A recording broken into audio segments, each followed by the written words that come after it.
Hello everybody, Surfputzel here. Today's video is about two short topics that don't need a video for their own. First topic I want to talk about is this article about Sandy Hook in Süddeutsche Zeitung, a German newspaper. This article is not just about what happened during the attack. It's more about the grief of Lenny Pozner and what Hoaxtards did to him over the years. It also shows why Sandy Hook is so important for Hoaxtards. Articles like this one are pretty rare in Germany because Germans are not that much into this stuff. And most don't even know that there are trolls who go after grieving parents.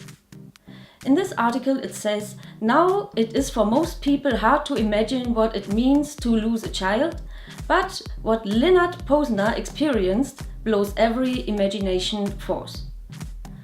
After 2 years of silence in 2014, Lennart had enough from being silent. He had enough of all the lies that were told about his son. So he uploaded 100 pictures of Noah on Google Plus and even made an online gravestone. He regularly had to delete the hateful comments that come up even today. It also says that Lenny Pozner got messages from profiles that have his son's picture in them about "Fuck you, your child is not dead. I know that you got a nice sum of money, but here to lie in such a way," and that he still gets death threats on his answering machine. And this article mentioned, of course, Wolfgang Halbig, the 70-year-old in Germany born man who is one of the leading persons in that hoax theory. In 2014, Halbig occurred in the local education committee in Newtown. He had asked 16 questions, and only if these questions are answered satisfactorily, he was willing to accept the official version. One of these questions was about why the parents of 2 children have refused to donate their organs. Lenny Pozner tried to talk to him, but to an email from him responded a person on behalf of Wolfgang Halbig. Wolfgang does not want to talk to you unless you exhume the body of your dead child. Ulczynski, a researcher from Miami, explains in that article that conspiracy theories are particularly large when an event is too cruel. Most people cannot imagine that there is someone looking a 6-year-old in the face and then shoots. And he also explains why these conspiracy nuts are so much into the Sandy Hook hoax. Conspiracy theorists are particularly into the massacre in Newtown, mainly due to its importance for the USA. The shot was violently, and Barack Obama wiped tears from his eyes when he appeared to the press. Since Newtown are most Americans for stricter gun laws.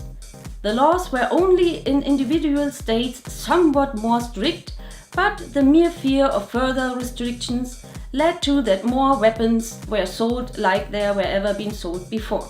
And it also leads to that conspiracy theorists think that their government performs covert operations to get stricter laws.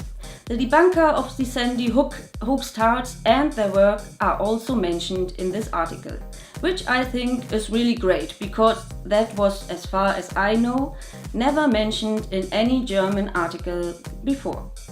It simply shows the bad side of the so-called truth movement and their trolls. And that's in fact it.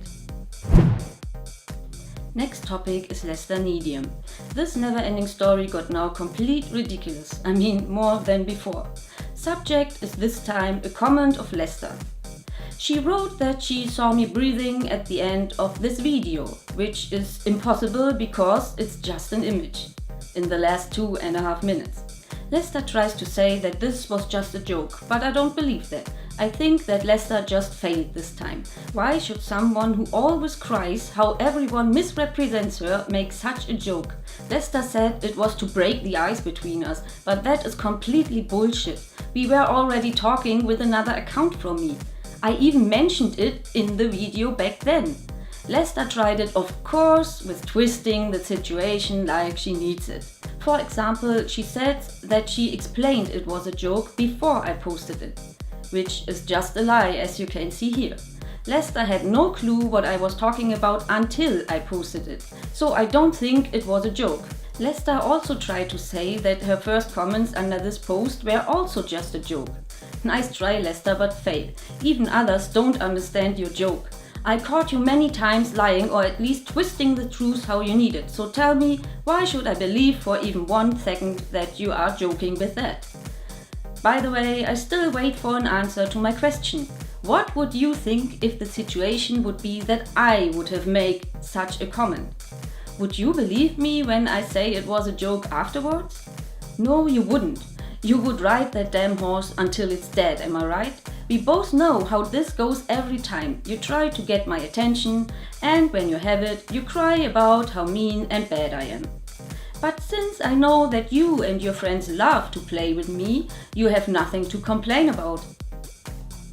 How many times do you think it needs until you have finally enough of me? This bullshit always ends with an angry and butthurt Lesta. So why does she even start this shit again and again?